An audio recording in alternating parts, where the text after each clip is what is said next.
تکبیر، نعرہ رسالت، نعرہ رسالت، نعرہ تحقیق، نعرہ حیدری، علماء اہل سنت، علماء اہل سنت۔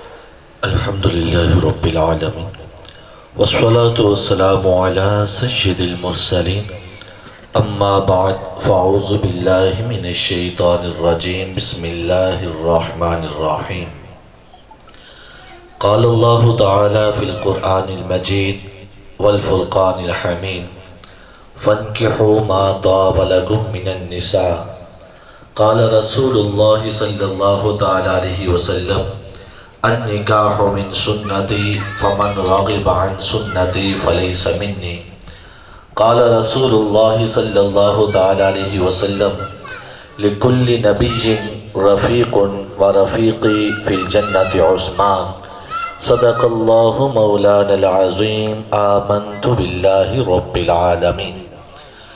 کریم رؤوف الرحیم صلی اللہ تعالی علیہ وسلم کا فرمان علی شان ہے، تم میں جو شخص مجھ پر ایک بار درود پڑھے گا اللہ اس پر 10 رحمتوں کو نازل فرمائے گا۔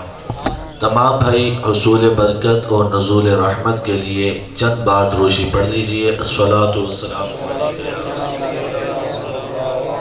وعلی آلک واصحابک یا حبیب اللہ، الصلاۃ والسلام علیک یا نبی اللہ وعلی آلک واصحابک یا نور اللہ۔ آج اسلامک مہینے کے اعتبار سے 17 ذوالحج شروع ہو چکی ہے اور 18 ذوالحج کو تیسرے خلیفہ حضرت سیدنا امیر المؤمنین عثمان بن عفان رضی اللہ تعالیٰ عنہ کا یوم شہادت ہے۔ اس کے ساتھ ساتھ آج کی اس تقریب کا، اس بزم محفل کا مقصد حضرت علامہ مولانا مفتی محمد آصف رمضان عطاری سلمہ الباری اور ان کے برادر مکرم محمد ساجد رمضان عطاری سلمہ الباری کے نکاح کی ابتدائی جو صورتحال ہوتی ہے، تقریبات ہوتی ہے، اس میں یہ تقریب انہوں نے بجائے گانے باجے کے، بجائے دنیاوی رسومات کے حوالے سے انہوں نے اس بزم کو، اس تقریب کو اللہ اور اس کے رسول کے ذکر سے مزین کیا۔ اللہ کی بارگاہ میں دعا گو ہوں کہ اللہ تبارک و تعالی ان کا یہ سلسلہ کرنا، ان کے نکاح اور نکاح کے بعد کے معاملات، تاحیات والے معاملات میں خیر و برکت عطا فرمائے۔ تو یہ دونوں ہمارے سامنے ہیں، مقصود ہیں، تو اس اعتبار سے کچھ گفتگو دونوں کے حوالے سے میں انشاءاللہ عرض کروں گا۔ وقت کافی ہو چکا ہے، زیادہ اونچی یا زور لگاؤں گا تو حقوق العباد کے مسائل ہیں، قریب گھر ہیں، تو نارمل انداز سے اصل چیز تو معافی ضمیر کو سمجھا دینا ہے اور اللہ اور اس کے رسول کا پیغام سمجھ آ جانا ہے۔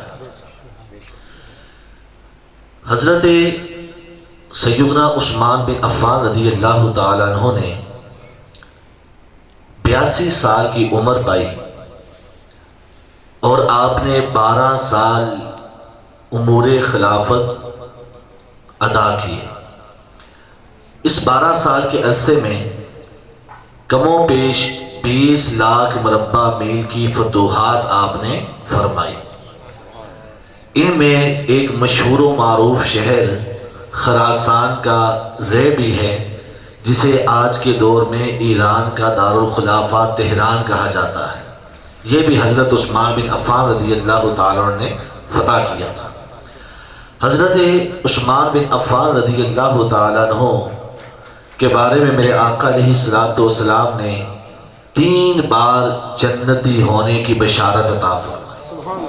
بہت سی روایات اور فتاوی میں 2 بار کا بھی ہے، لیکن اگر تفصیل ڈیٹیل میں جائیں تو 3 اس طرح کے مواقع ملتے ہیں کہ جہاں پر میرے آقا علیہ الصلوۃ والسلام نے اپنی مبارک حیات کے اندر حضرت عثمان بن عفان کو جنت کی بشارت اور ضمانت عطا فرمائی۔ جب صحابہ کرام مکہ سے ہجرت کر کے مدینے آئے تو مدینے میں ایک کنواں تھا جسے بئر رؤما کہا جاتا ہے۔ کنویں کا جو مالک تھا وہ مسلمانوں کو ایک مشکیزہ پانی، ایک مد کے، یہ ایک رقم تھی وہاں کی، پیمانہ تھا، اس کے عوض دیا کرتا تھا۔ تو صحابہ کرام حضور کی بارگاہ میں حاضر ہوئے، عرض کیا رسول اللہ صلی اللہ علیہ وسلم ہمارے پاس تو اتنے پیسے نہیں کہ ہم ایک مشکیزہ پانی خرید سکیں، غربت کے حالات ہیں تو ہم میں اتنی طاقت اور سکت نہیں۔ میرے آقا محمد مصطفیٰ صلی اللہ علیہ وسلم نے بئر روما کے جو مالک تھے بلوایا اور فرمایا کہ یہ کنواں مسلمانوں کے لیے وقف کر دے، میں جنت میں کنویں کی ضمانت دیتا ہوں۔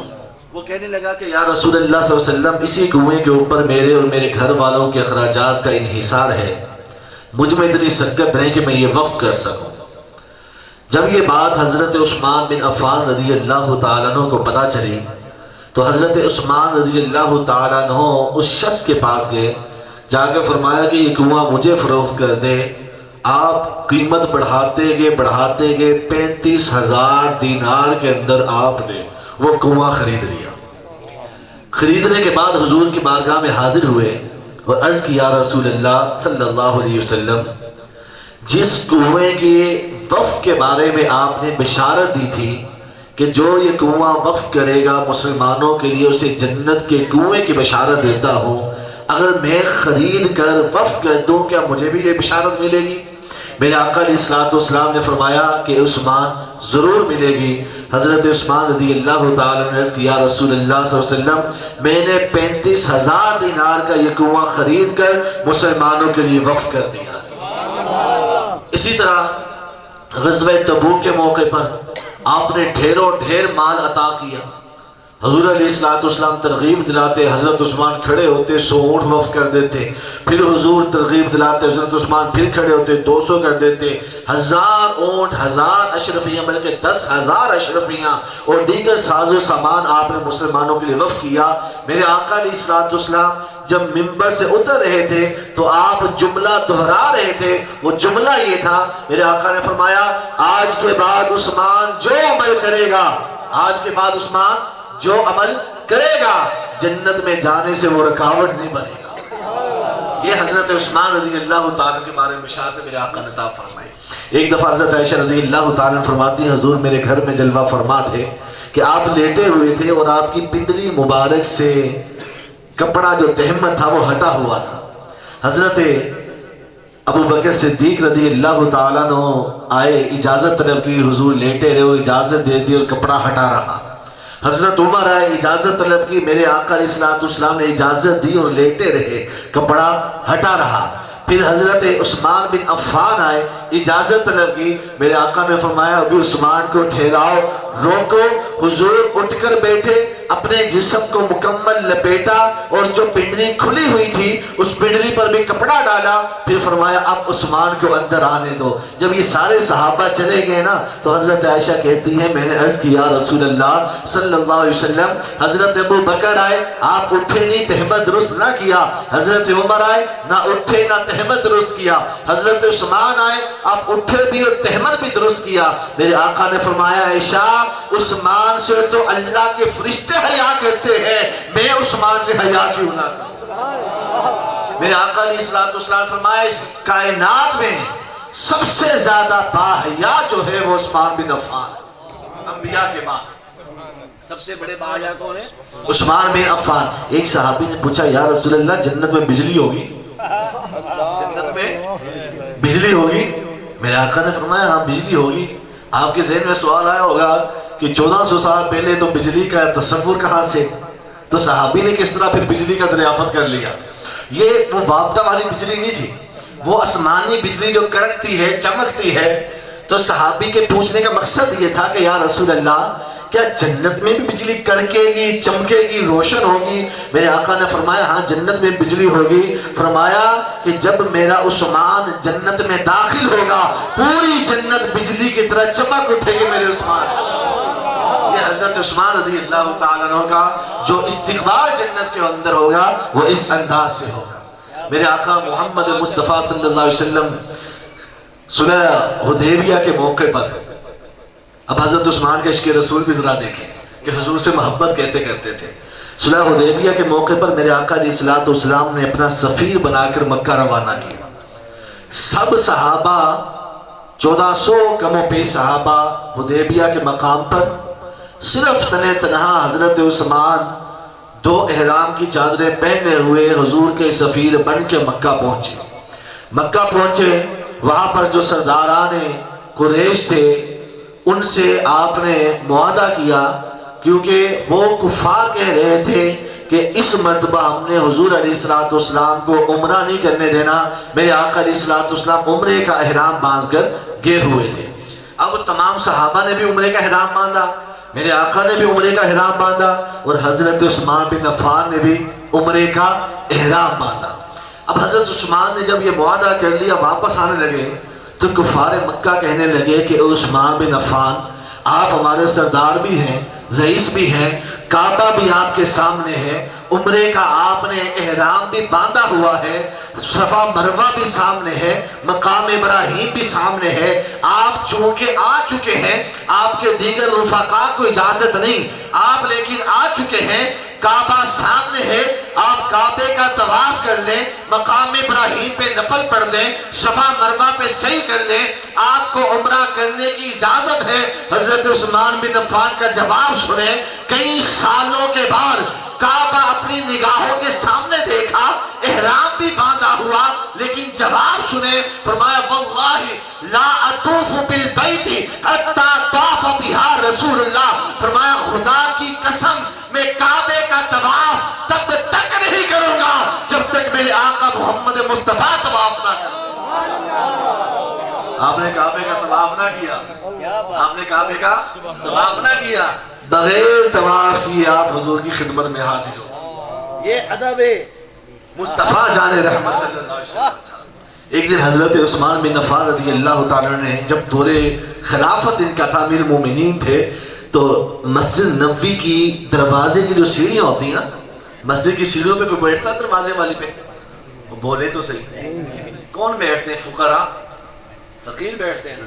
کوئی امیر المومنین، کوئی صدر، وزیر اعظم بیٹھے گا؟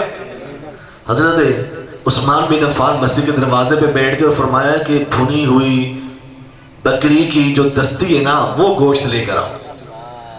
اب جب وہ گوشت پیش کیا گیا، حضرت عثمان نے مسجد کے دروازے پر بیٹھ کر وہ گوشت تناول فرمایا، تو لوگوں نے کہا حضرت گھر بیٹھ کے تناول کر لیتے، مسجد کے اندر بیٹھ کے تناول کر لیتے، آپ نے مسجد کے دروازے پر بیٹھ کے ہی بکری کا گوشت کیوں تناول فرمایا؟ فرمایا مجھے نہیں پتا اس میں حکمت کیا ہے، بس اپنے محبوب کی ادا کو ادا کر رہا ہوں۔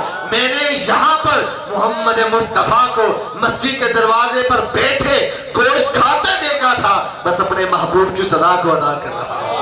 ایک دفعہ وضو کیا، وضو کرنے کے بعد اسی جگہ بیٹھے بیٹھے مسکرانے لگے، مسکراتے گئے۔ لوگوں نے کہا حضرت کوئی قریب بھی نہیں جس سے آپ گفت و شنید کر رہے ہو، باتیں کر رہے ہو، اس کی باتوں پر آپ مسکرا رہے ہو، کوئی بات کرنے والا بھی نہیں، آپ پھر بھی مسکرا رہے ہیں۔ حضرت عثمان نے فرمایا کہ واقعتاً یہاں کوئی بات کرنے والا نہیں جو مجھے مسکرانے پر مجبور کرے۔ صحابہ نے پوچھا پھر کیوں مسکرا رہے ہیں؟ فرمایا بس اپنے محبوب کی ادا کو ادا کر رہا ہوں۔ اس مقام پر میں نے حضور کو دیکھا تھا، آپ بیٹھے تھے، وضو کیا تھا، وضو کرنے کے بعد حضور مسکرائے تھے، بس اپنے محبوب کی اس سنت کو ادا کرنے کے لیے مسکرا رہا۔ جب آپ کی شہادت کا وقت آیا نا حضرت عثمان رضی اللہ تعالیٰ عنہ، تو شہادت کا وقت آیا تو آپ شہادت کے وقت سے قبل لوگوں کے درمیان بالکونی کے اندر، اپنے گھر کی بالکونی سے نکلے اور فرمائے لوگوں تم جانتے تم نے عثمان کا یہ ہاتھ دیکھا ہے؟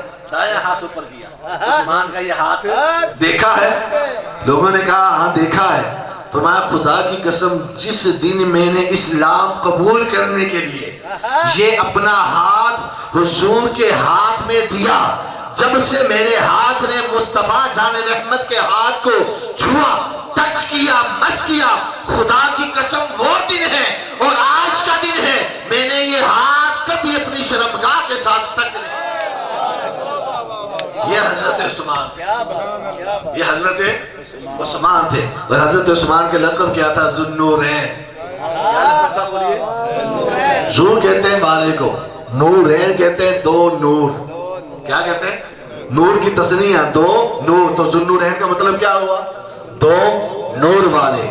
حضرت رقیہ رضی اللہ تعالیٰ عنہ جو حضور کی اس بڑی صاحبزادی تھی، انہوں نے جو بڑی صاحبزادی رقیہ تھی، اللہ تعالیٰ نے حضرت جبریل کو بھیجا، فرمایا جبریل جاؤ، جا کے میرے مصطفیٰ کو یہ پیغام دو کہ اللہ نے حکم دیا ہے کہ آپ اپنی بیٹی رقیہ کا نکاح میرے عثمان بن عفان سے کریں۔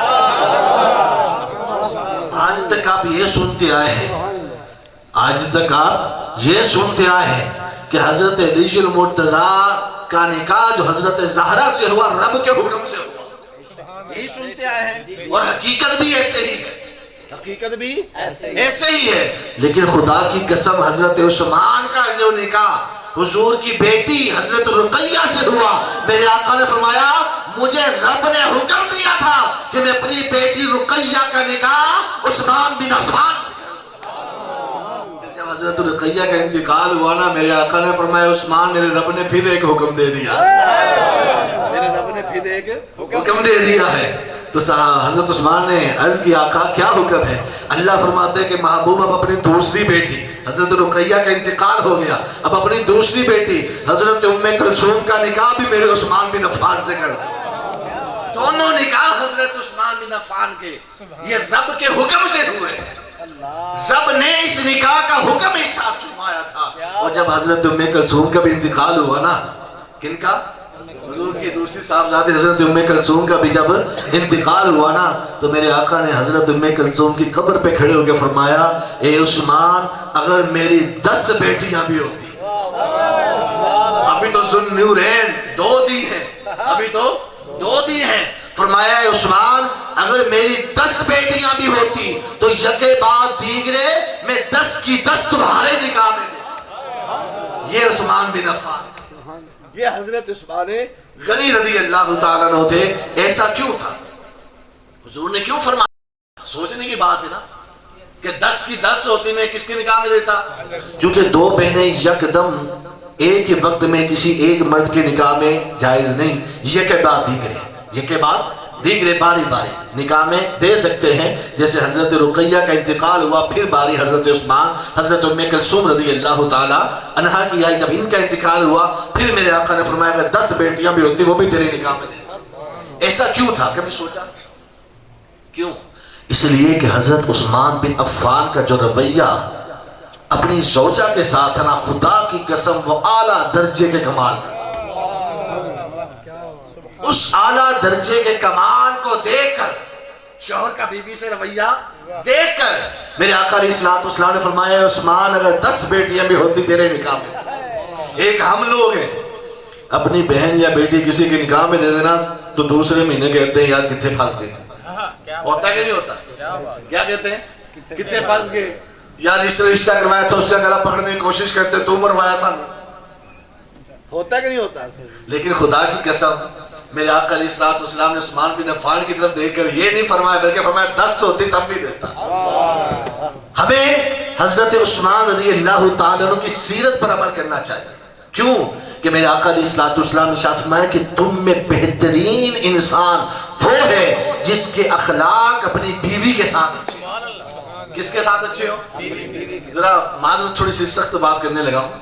ہمارا حال پتہ کیا ہے؟ ہمارا حال یہ کہ جب ہم اپنے گھر سے باہر نکلتے ہیں نا تو آج ہی ان کی ساری اچھے اخلاق ہمارے اندر آ جاتے ہیں۔ کوئی میاں صاحب میں حضور میاں صاحب ٹھیک ہیں، حاجی صاحب ٹھیک ہیں، مولانا صاحب ٹھیک ہیں، چودھری صاحب ٹھیک ہیں، نواب صاحب ٹھیک ہیں۔ ایسے ہی ہوتا کہ نہیں ہوتا؟ اعلیٰ اخلاق کے درجے پر ہم کیا ہو جاتے ہیں؟ فائز، کیونکہ ہم جس سے مل رہے ہیں وہ ہم سے مال و دولت کے اندر، شہرت کے اندر بڑا ہے۔ مجبوری ہے ہمارے اخلاق کا اچھا ہونا، اس کے لیے، لیکن خدا کی قسم یہاں ہم بناوٹا پن اختیار کر سکتے ہیں، لیکن بیوی ہماری کمزور ہے۔ میرے آقا نے فرمایا جو اس کمزور کے ساتھ اچھا اخلاق کرے گا تم میں بہترین انسان بھی وہی ہوگا۔ آج نمک تیز ہو جائے، مرچ تیز ہو جائے، گھر جا کے ہماری ناک پہ مکھی نہیں بیٹھتی، تیری ایسی تیزی ٹانگیں توڑ دوں گا، یہ کر دوں گا، وہ کر دوں گا۔ بیویوں کو دل میں تارے دکھا دیتے ہیں، گھر میں جا کے ہم بادشاہ سلامت بن جاتے ہیں۔ ایسا ہوتا نہیں ہوتا؟ اور جب باہر آتے ہیں تو چودھریوں کے سامنے وہی ہماری عاجزی ٹپک رہی ہوتی ہے۔ یہ کوئی انصاف ہے یا تمہارا؟ یہ کوئی طریقہ کار ہے؟ میرے آقا علیہ السلام کی حدیث نہیں ہے کیا؟ تم میں بہترین انسان وہ ہے جس کے اخلاق اپنے اہلیہ کے ساتھ اچھے ہوں۔ اس کا مطلب ہم بہترین نہیں ہیں، چودھریوں کے ساتھ اچھے اخلاق ہیں، گھر والی کے ساتھ نہیں۔ خدا کی قسم یہ بہترین نہیں، یہ بدترین چیز ہے۔ یہ بہترین چیز نہیں ہے، یہ کیا چیز ہے؟ بدترین۔ آئے میں تمہیں بتاتا ہوں حضور کے اخلاق اپنی زوجہ کے ساتھ کیسے تھے۔ ایک غزوے کے موقع پر میرے آقا علیہ السلام نے ارشاد فرمایا تقدموا تقدموا، صحابہ اکرام تھے، صحیح بخاری کے حدیث پاک، فرمایا گروہ صحابہ آگے چلے جاؤ، آگے چلے جاؤ۔ سارا لشکر آگے نکل گیا، پیچھے حضور اور حضرت عائشہ رہ گئی، حضور اور حضرت عائشہ رہ گئی۔ میرے آقا نے فرمایا عائشہ آؤ دوڑ لگاتے ہیں، عائشہ آؤ دوڑ لگاتے ہیں۔ حضرت عائشہ نے دوڑ لگائی، میرے آقا علیہ السلام جیت گئے۔ فرمایا عائشہ تمہاری پچھلی دوڑ جس میں تم آگے نکل گئی تھی آج میں نے اس کا بدلہ چکا دیا۔ یہ زوجہ کے ساتھ اخلاق تھے۔ اور آج ہم چھپ چھپا کے برگر جیب میں ڈال کے بیوی کو لے جائیں نا تو گھر والے تانے مارتے لے چنگا بلا بندہ سی رن مرید بن گیا۔ ایک تو خود ہم مفتی صاحب تو ماشاءاللہ سمجھدار ہیں، میں ان کی بات نہیں کر رہا، یہ تو ہمارے سر کے تاج ہے ماشاءاللہ۔ ویسے ایک تو بندہ اخلاق اچھے کرنے لگے تو گھر والی نہیں چھوڑتے، رن مریدی کا تانا دے دیتے ہیں، اور بندہ رن مریدی سے بچتے بچتے ظلم کر جاتا ہے بیوی کے اوپر۔ خدا کی قسم گھر والے میں نے رن مرید نہ گئے، ساری اکڑیں بیوی کے اوپر دکھاتے ہیں۔ نا نا آپ نے یہ حدیث تو سنی ہے کہ اکثر عورتیں جہنم میں جائیں گی، کیوں؟ خامد کے ناشکری کی وجہ سے، لیکن یہ روایت نہیں ہم کو نے سنی گیا اکثر مرد بھی جہنم میں جائیں گے، کیوں؟ بیویوں پر ظلم کرنے کی وجہ سے، بیویوں پر ظلم کرنے کی وجہ سے۔ اور ایک عورت حضور کی بارگاہ میں حاضر ہوئی، آ کے کہنے لگی یا رسول اللہ صلی اللہ علیہ وسلم اگر میں نکاح کروں تو شوہر کے حقوق کیا ہوں گے؟ حضور نے فرمایا اگر تیرے شوہر کی ناک سے خون بہے تو اسے زبان سے چاٹ جائے تب بھی تو نے اس کا حق ادا نہیں کیا۔ یہ بیویوں کے بارے میں فرمایا۔ کس کے بارے میں فرمایا؟ بیویوں کے بارے میں۔ اور دوسری حدیث پاک میں میرے آقا علیہ السلام نے فرمایا اگر کسی کو سجدہ کرنا، کسی انسان کو سجدہ کرنا جائز ہوتا میں عورتوں کو حکم دیتا کہ اپنے شوہروں کو سجدہ کریں۔ حضور نے دونوں کے حقوق بیان کیے ہیں، مردوں کے حقوق بھی بیان کیے ہیں، عورتوں کے حقوق بھی بیان کیے ہیں، لیکن افسوس کی بات آج کے دور کے اندر یہ ہے ہم یہ حقوق سیکھنے کے کورس نہیں کرتے۔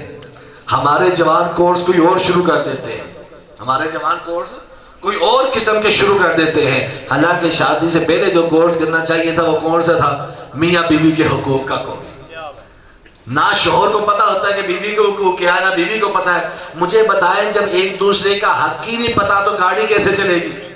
گاڑی چلے گی جب پتہ ہی نہیں بیوی کو کہ شوہر کے حقوق میرے اوپر کیا ہے، شوہر کو یہ نہیں پتا بیوی کے حقوق کیا ہے، شرع نے کیا کیا چیزیں واجب کی ہیں، تو گاڑی کیسے چلے گی؟ پھر لڑائی ہوتی ہے، گھر کا امن برباد ہوتا ہے۔ پھر مولانا صاحب کے پاس آ کہتے ہیں حضور گھر میں لڑائی پڑی ہوئی ہے، تعویذ دے دے کوئی، دم کر دے کوئی۔ یار تم ایک دوسرے کے حقوق ادا کرو، تم اس سائڈ پہ آنے نہ پڑے، ایک دوسرے کے حقوق پڑھو، پہلے علماء کی صحبت میں بیٹھ کر علم حاصل کرو، پہلے نکاح کا کورس حقوق والا کرو۔ پہلے ہمارا جوان کوئی اور کورس کرتا ہے تو پھر لڑائیاں تو خود ہی ہوگی۔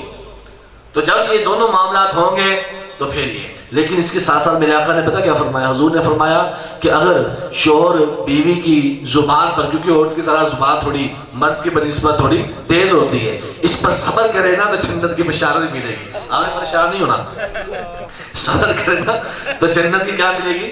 بشارت بھی ملے گی۔ محمود غزنوی کے نام سنا رحمۃ اللہ تعالی علیہ؟ حضرت محمود غزنوی، ہمارا ایک مظاہر بھی نا غزنوی کے نام سے، غوری کے نام سے بھی ہے۔ تو محمود غزنوی رحمۃ اللہ تعالی علیہ بڑے بزرگ تھے، لیکن بزرگ ہونے کے علاوہ وہ بہت بڑے جرنیل بھی تھے، کیا تھے؟ فوجی جرنیل تھے، بہت بڑے بادشاہ تھے، سالار تھے. جب ہندوستان حملہ کرنے گئے نا افغانستان سے، تو وہاں تھے مناد کے مندر، بڑے مضبوط ترین تھے. آپ نے حملے کئی کیے، روایت میں آتا 14-15 حملے کر دیے، لیکن مناد کے مندر فتح نہ ہوئے. حضرت محمود غزنوی کے پاس اپنے پیر کی ایک قمیض تھی، جبہ. پیر صاحب نے کہا تھا بیٹا جب تجھے کوئی مشکل آئے نا تو میرا یہ جبہ سامنے رکھ کے دعا کرنا، اللہ مشکل ٹال دے گا. جبہ سامنے رکھ کے دعا کرنا، اللہ مشکل ٹال دے گا. تو جب وہ مناد کے مندر فتح نہ ہوئے تو حضرت محمود غزنوی رحمت اللہ تعالی علیہ نے یاد آیا، جبہ نکالا، رات کو سامنے رکھا، اللہ سے دعا کی اللہ تجھے میرے پیر کی قمیض کا واسطہ مناد کے مندر فتح کر دے. صبح اٹھ کے پہلا حملہ کیا، مندر فتح ہو گیا. پورا دن مندر فتح کر کے فارغ ہوئے، تھکاوٹ سے سوئے، پیر صاحب خواب میں آگئے. ان کے پیر صاحب امام حسن خراسانی رحمت اللہ تعالی علیہ ناراض ہو کے کہا کہ محمود غزنوی تو نے میری قمیض کا جبے کا مول بڑا کم ڈالا ہے، مول بڑا کم ڈالا ہے. تو حضرت محمود غزنوی کہنے لگے حضور مناد کے مندر 15 حملے کر دیے، فتح نہیں ہو رہے تھے، آپ کی قمیض کا وسیلہ دیا، مندر فتح ہو گئے، اور مجھے کیا چاہیے تھا؟ فرمایا کہ محمود غزنوی اگر تو میری قمیض سامنے رکھ کر اللہ سے یہ دعا کرتا، اے اللہ ہندوستان کے سارے ہندوؤں کو مسلمان کر دے، اللہ میری قمیض کے وسیلے سے تمام ہندوؤں کو مسلمان کر دے.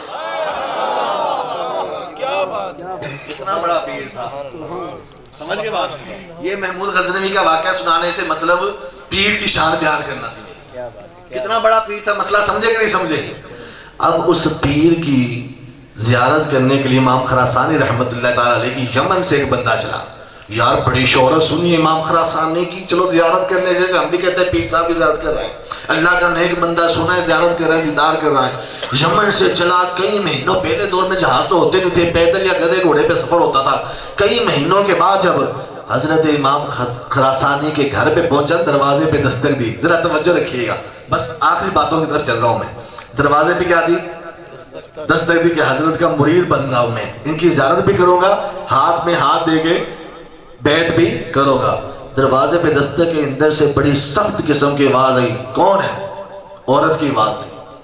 کہا ڈرتے ڈرتے آواز کے آگے کہ میں حضرت شیخ پیر طریقت فلاں فلاں، لمبے چوڑے القابات دے کے ان کی زیارت کا شرف پانے کے لیے حاضر ہوا ہوں. اندر عورت جو بیوی تھی حضرت امام خراسانی کی، امام خراسانی گھر نہیں تھے، تو بیوی نے کہا کہ افسوس جیسا تو ویلا اسی طرح تیرا پیر ویلا، نہ تیرے پاس کرنے کو کچھ نہ اس کے پاس کرنے کو کچھ. وہ دم ڈر گیا کہ یار جن کی شہرت کے چرچے سن کے میں بیعت کرنے کے لیے یہاں آیا ہوں تو پیر صاحب کا حال آ گئی ہے. تو کہنے لگے، تو میں نے اسے پوچھا آپ کون ہیں؟ کہا میں اس ویلے کی بیوی ہوں. تو کہا حضرت ملیں گے کہاں؟ کہ جنگل میں دوستوں کے ساتھ بیٹھے ہوں گے، جا کے وہاں ڈھونڈنے مل جائیں گے جنگل کے اندر، اور اس نے کیا کرنا ہے. تو کہنے لگے یار میں اپنے آپ پر افسوس کرنے لگے کہ تو خدا کے بندے کئی مہینوں کا سفر کر کے پیر کی زیارت کے لیے یہاں پہنچا تاکہ ان کے ہاتھ میں ہاتھ دے کر کیا کرے؟ بیعت کرے. اور جس پیر کی گھر نہیں چلتی وہ تیرے اوپر کیا چلائے گا؟ جس کی گھر میں عزت نہیں، جس کی گھر میں عزت نہیں تو باہر اس کی عزت کیا ہوگی. تو وہ مرید جو بننے کے لیے آیا تھا نا بیچارہ، وہ بیوی کی یہ باتیں سن کر بدظن ہو کر واپس جانے لگا نا. پھر دل میں خیال آیا کہ یار اتنے مہینوں کا سفر تو کیا ہے، واپس پھر مہینے لگ جائیں گے، چلو جاتے جاتے دیکھ تو جاؤں، جاتے جاتے دیکھ تو جاؤں. بیوی نے جس جنگل کی طرف اشارہ کیا تھا اس جنگل کو چل پڑے. آگے جنگل میں جب داخل ہوا نا تو امام خراسانی شیر کے اوپر بیٹھے ہوئے آ رہے ہیں. کس پر بیٹھے آ رہے ہیں؟ اور ہاتھ کے اندر جو کوڑا ہے نا وہ سانپ کا ہے، یعنی سانپ کو گھوڑا بنایا ہوا ہے. شیر کو مارنے کے لیے گھوڑا کیا بنایا ہے؟ سانپ کو گھوڑا بنایا ہے، بیٹھے شیر پر ہے. وہ شخص کہنے لگا کہ میں نے کہا کہ یار گھر حضرت کی چلتی نہیں ہے، یار جنگل کے بادشاہ کو قیدی بنایا ہوا ہے. گھر چلتی نہیں ہے، یا کس کو قیدی بنایا ہے؟ جنگل کے بادشاہ شیر کو. کہنے میں دل میں یہ سوچا تھا. امام خراسانی میری طرف دیکھ کے مسکرا پڑے. کہنے لگے کہ خدا کے بندے اللہ نے جو جنگل کا بادشاہ میرے تابع کیا ہے نا، اس کی وجہ یہ ہے میں نے اللہ کی بندی کے ساتھ اللہ کی رضا کے لیے محبت کی اور اسے برداشت کیا. اللہ نے اس محبت اور برداشت کی بنا پر جنگل کا بادشاہ میرے تابع کر دیا. بات سمجھے کہ نہیں سمجھے؟ تو بیوی اگر تھوڑی سی ہو بھی نا تیز مزاج کی تو صبر کرے. کوئی بات، حضرت عمر کے پاس ایک بندہ شکایت لے کر آیا. حضرت عمر، آپ کو پتا ہے حضور نے فرمایا عمر تجھے دیکھ کے تو شیطان بھی رستہ بدل لیتا ہے. کیا فرمایا؟ وہ بولو تو صحیح. میں ذرا نرم انداز سے بیان کر رہا ہوں تاکہ حقوق العباد کے مسائل متاثر نہ ہو. تو تمہانوں بیوی ذرا زیادہ لگتا ہے. بیاہ ہو گیا نہیں ہویا؟ اچھا، تو میں عرض کرنے لگا تھا حضرت عمر بن خطاب رضی اللہ تعالیٰ عنہ، حضور نے فرمایا عمر تیری دہشت سے نا، تیری دہشت سے، روب سے شیطان دیکھ کے نا تجھے رستہ بدل لیتا ہے. جس گلی میں تو انٹر ہونا شیطان اس گلی میں انٹر بولیے نہیں ہوتا. تو ایک شخص حضرت عمر کے پاس شکایت لے کر آیا کہ میری بیوی میری بات نہیں مانتی، زبان کی تھوڑی تیز ہے. حضرت عمر اسے دیکھ کے مسکرا پڑے، دیکھ کے مسکرا پڑے. فرمایا کہ میری بیوی بھی تھوڑی سی غصے کی تیز ہے، لیکن جب میں دیکھتا ہوں کہ وہ میری عزت کی حفاظت بھی کرتی ہے، میں دیکھتا ہوں کہ گھر میں نہ ہوں تو کسی غیر مرد کو گھر میں داخل نہیں ہونے دیتی، میں اسے دیکھتا ہوں مجھے کھانے بھی بنا کے دیتی ہے، میں اسے دیکھتا ہوں کہ میرے کپڑے بھی وہ واش کرتی ہے، دھو کے دیتی ہے. تو جب بیوی کی اتنی اچھائیاں دیکھتا ہوں نا تو تھوڑی سی زبان کے معاملے میں صبر کر جاتا ہوں. اگر بیوی کی تھوڑی بہت زبان تیز بھی ہو، یہ تو دیکھو یار تمہارے جب تم گھر میں نہ ہو غیر مرد کو انٹر نہیں ہونے دیتی، تمہاری عزت کی حفاظت کرتی، تمہارے مال کی حفاظت کرتی ہے.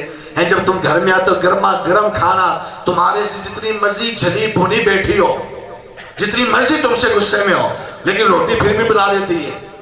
ایسا ہے کہ نہیں ہے؟ تمہارے کپڑے بھی استری کرتی ہے، دھوتی بھی ہے، تمہارے گھر کی صفائی بھی کرتی ہے، بستر بھی تمہارا بچھا کے چارپائیاں گرمیاں ہیں ویڑے میں لا کے دیتی ہے، پنکھا چلا کے تمہیں دیتی ہے. یار اگر تھوڑی سی زبان اوپر نیچے ہے بھی تو برداشت کر لو چھائیاں دیکھ کر. کیا خیال ہے؟ ہونا چاہیے کہ نہیں ہونا چاہیے؟ تو یہ بیویوں کے حقوق ہمیں ادا کرنے چاہیے.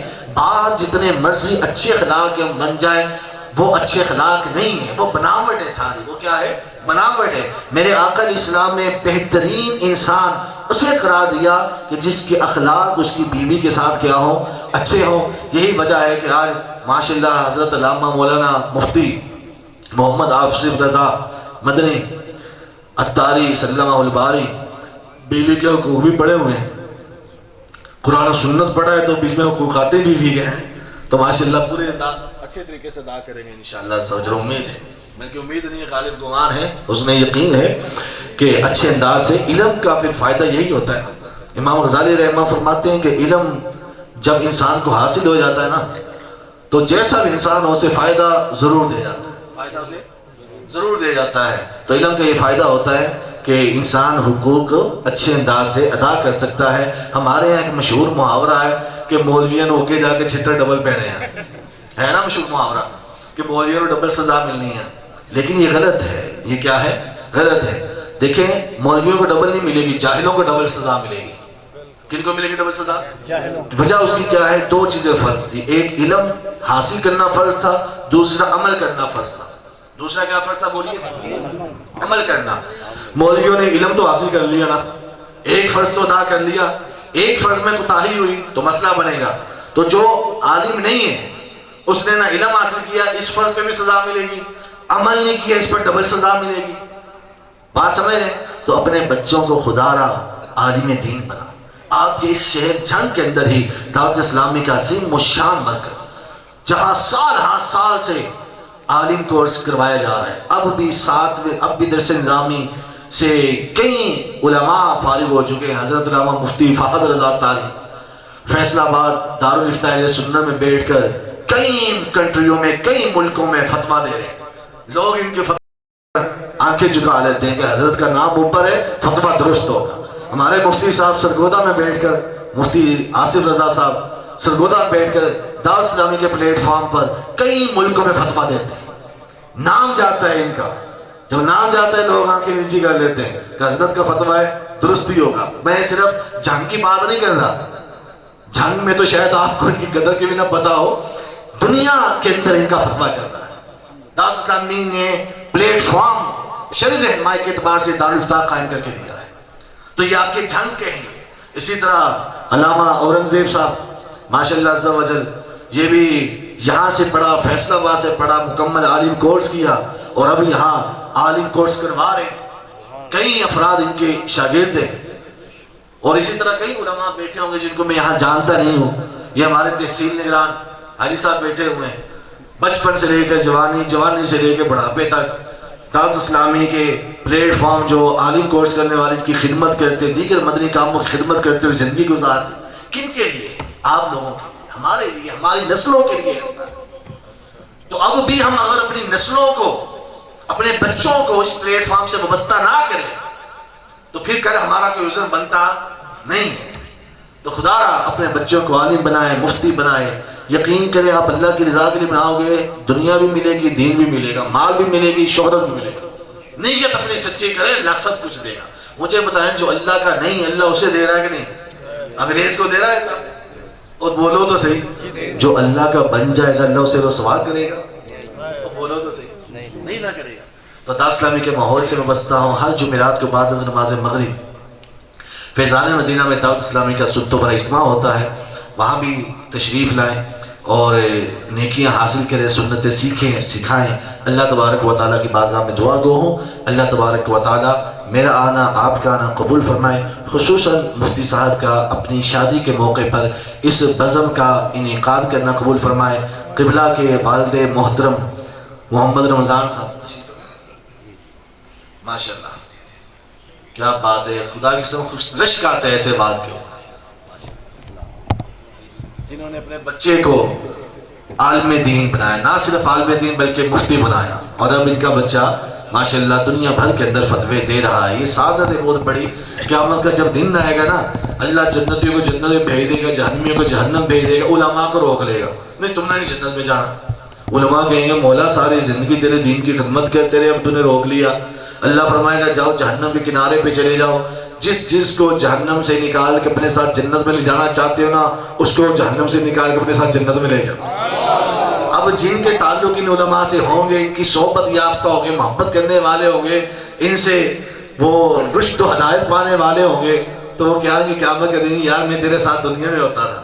اور جو مولوی کی شکل دے کے چڑھتے ہوں گے تو پھر قیامت کے دن بھی وہ رسوا ہوں گے۔ اللہ کریم کی بارگاہ میں عرض ہے اللہ تعالیٰ یہ باتیں ہماری قبول فرمائے، غلطی خطا ہوئی تو اسے درگزر فرمائے۔ ابھی سحرہ پڑھا جائے گا، قبلہ محترم مولانا طارق اتاری ابھی سحرہ پڑھیں گے، آصف مفتی صاحب کا، اللہ تعالیٰ قبول فرمائے۔